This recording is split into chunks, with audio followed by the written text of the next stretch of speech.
Assalamualaikum warahmatullahi wabarakatuh. Oke, kita lanjutkan ya 7 prinsip HACCP yang kemarin sudah kita sempat singgung. Sekarang kita bahas secara detail plus aplikasinya ya. Semoga kalian nanti bisa memahami secara jelas dari apa yang saya sampaikan hari ini ya. Oke, kita akan fokus nanti menggunakan laptop saya ya, jadi situ nanti kalian fokus di PPT atau PowerPoint yang saya tampilkan di laptop saya. Insya Allah akan saya pandu pelan-pelan agar kalian memahami dari masing-masing prinsip tersebut. Kita beralih ke laptop dulu ya.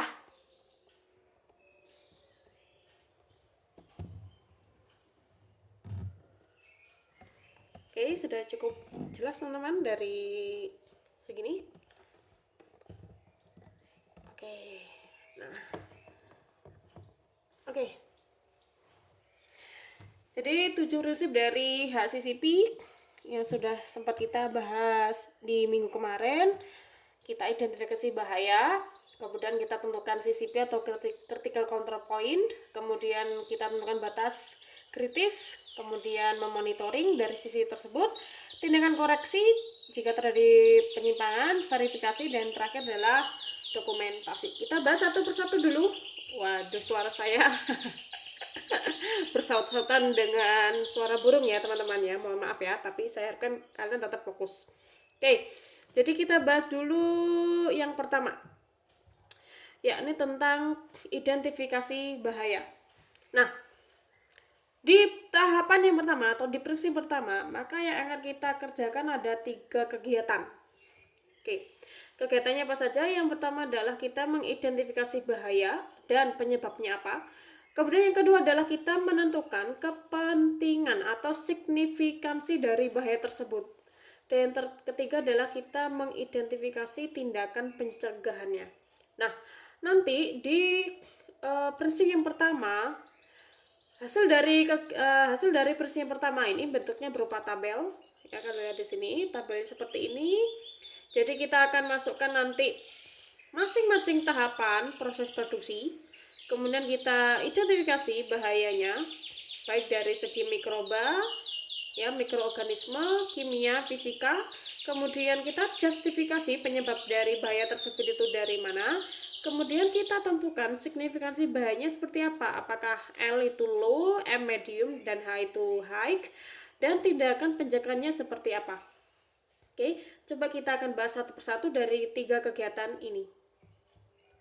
Yang pertama, saya rasa tidak perlu saya jelaskan ya, apa itu hazard. Hazard adalah jelas, hazard itu artinya bahaya, dan bahaya di sini diklasifikasikan menjadi 3, yakni bahaya secara mikrobiologis, kimia, dan fisika. Seperti ini ya, mikrobiologis termasuk dalamnya ada biologis ya. Jadi ini berasal dari makhluk hidup. Kemudian kimia ini dari sesuatu bahan kimia yang berbahaya atau beracun. Yang terakhir adalah fisik. Fisik berarti dari benda-benda asing yang seharusnya tidak boleh ada di dalam makanan. Masing-masing dari jenis bahaya, saya rasa sebagai orang pangan kalian sudah harus paham ya. Kalau biologis atau mikrobiologis biasanya adalah dari mikroba ataupun dari makhluk biologis yang kecil seperti semut, kemudian serangga dan lain sebagainya. Nah, kimia ini adalah bahan kimia yang beracun tadi, ada banyak di situ ya, termasuk bahan tambahan makanan yang tidak diperbolehkan tuh masuk ke bahaya kimia. Dan fisik ini contohnya ada rambut, ada kerikil, ada staples dan sebagainya. Oke. Nah, setelah kalian sudah bisa mengidentifikasi bahayanya, kalian juga harus mengidentifikasi penyebabnya ya. Nanti kalian coba cek, misal kalau bahayanya dari fisik, oh berarti ini bisa jadi berasal dari mana gitu ya. Nanti akan kita bahas secara detail di aplikasi biar kalian lebih paham. Kemudian setelah mengetahui bahayanya, maka kita akan melakukan signifikansi bahaya tersebut.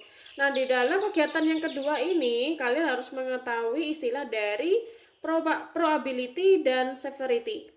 Apa itu probability? Yakni ini adalah tentang kemungkinan bahaya itu terjadi atau kita sebut dengan peluang. Nah, kalian harus menentukan peluang dari bahaya tersebut. Tadi yang sudah kalian identifikasi di kegiatan pertama, misal bahaya fisik berupa adanya potongan misal potongan plastik misal ya, atau potongan dari karet misal. Nah, kalian harus menentukan peluangnya seperti apa, apakah tinggi, rendah, atau medium gitu ya. Nah, dari mana ini ya apa namanya kegiatan tersebut, atau kamu bisa menjustifikasi ini bahayanya, maka itu dari pengetahuan dari tim HACCP ya, bisa juga dari pustaka, bisa juga dari bacaan yang lain ya. Kemudian dari severity. Nah, apa itu severity? Nah, severity adalah keseriusan bahaya tersebut, ketika cek dampaknya seperti apa, serius apa tidak ya. Dan level keseriusannya juga masih sama ya, tinggi, sedang, atau rendah. Nah, sehingga kalian harus mengetahui yang namanya ini. Ini adalah tabel untuk menentukan menentukan tadi itu, apakah signifikansinya dia termasuk tinggi, rendah, atau sedang. Bagaimana caranya ya? Jadi yang sebelah sisi sini, teman-teman. Nah, sisi vertikal ini adalah dari probability atau peluangnya. Peluangnya apa? Tinggi, medium, atau rendah. Kemudian severity tadi tingkat keseriusannya, dia dampaknya rendah, medium, atau tinggi. Ya. Sehingga misalkan bahaya A, dia peluangnya tinggi, tetapi peluang terjadinya ya, maksud saya peluang terjadinya tinggi, tetapi dia secara keseriusan dia rendah, sehingga secara signifikansi dia kategori signifikansi bahaya yang rendah. Nah, hal yang lain mungkin bahaya A secara peluangnya dia terjadinya sangat tinggi, dan keseriusannya dampak terhadap kesehatan dia juga tinggi, sehingga signifikansinya kategori high. Nah, biasanya yang pink ini teman-teman, yang pink ini, area pink ini kategori signifikansi bahaya yang nantinya itu bisa menjadi titik penting ya, titik-titik yang nanti akan kita cek di prinsip yang kedua, yakni CCP atau Critical Control Point ya. Nah, untuk memahaminya saya kasih tahu. Nah, ini contoh ya. Ini saya ambil dari diagram alir pembuatan roti yang ada fillingnya, ada isinya berupa flat ya. Mau nggak mau kita harus mengacu pada diagram alir. Makanya kenapa langkah dari HACCP yang sebelumnya adalah membuat diagram alir. Fungsinya adalah untuk menentukan step by step. Oke. Jadi nanti di prinsip yang pertama, maka kalian harus memasukkan step by step dari diagram alir tersebut. Sebagai contoh dari yang pertama, penerimaan bahan baku, di mana bahan baku di sini ada banyak, ada bahan kering ada terigu sampai garam, kemudian ada bahan yang berlemak seperti shortening dan emulsifier gitu ya. Margarin dan shortening ini yang bahan berlemak, bahan kering, tepung sampai maizena gitu ya. Kemudian bahan yang lain ada telur dan emulsifier. Nah, sebagai contoh ya, ini step yang pertama. Jadi semakin produk itu kompleks pembuatannya, maka artinya step-step yang harus kalian identifikasi bahayanya itu akan semakin banyak ya.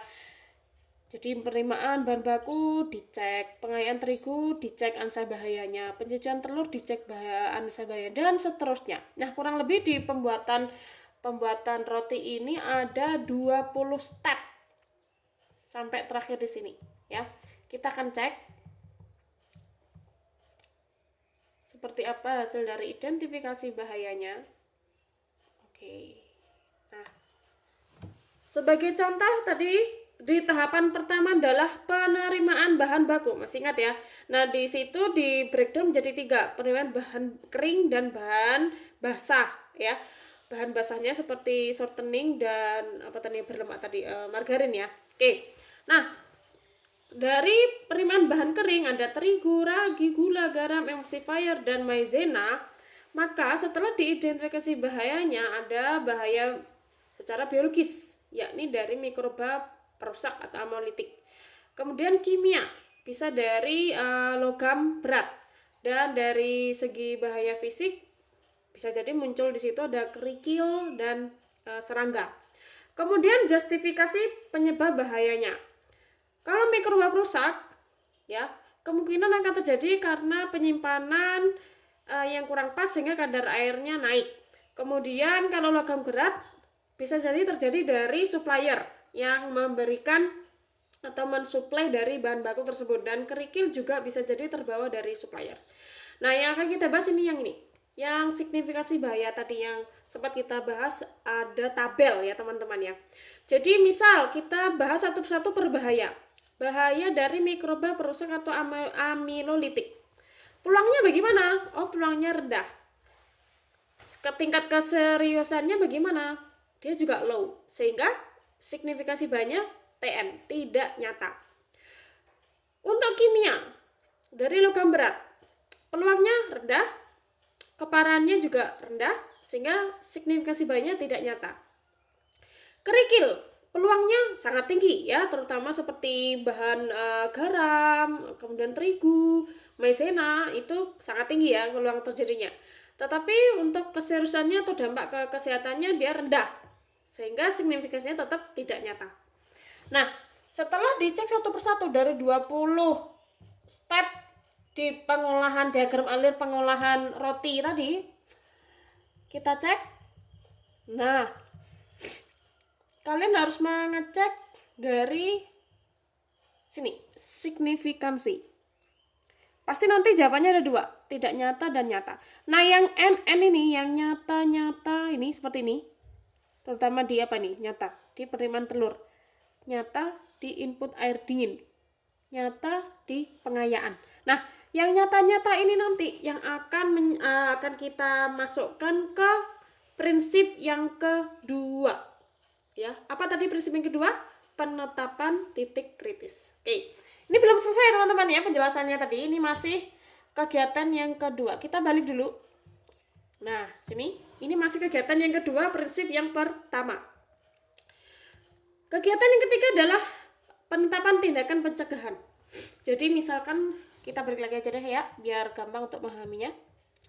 Oke, jadi misalkan tadi penerimaan bahan baku. Tindakan pencegahannya bagaimana biar tidak terjadi bahaya mikroba perusak akibat penyimpanan yang tidak bagus yang menyebabkan kadar air naik. Sehingga tindakan pencegahannya adalah adanya SOP atau standar operasional prosedur penyimpanannya harus jelas. Kemudian dari bahaya kimia logam berat terbawa dari supplier, maka tindakan pencegahannya harus ada jaminan dari supplier. Kemudian bahaya di penerimaan bahan baku, di bahaya fisik, mungkin ada kerikil, serangga terikut di situ yang mungkin terbawa dari supplier, maka tindakan pencegahannya bagaimana? Lakukan pengayaan. Oke, semoga kalian paham sedikit penjelasan di prinsip yang pertama. Kita nanti akan lanjutkan di prinsip yang kedua.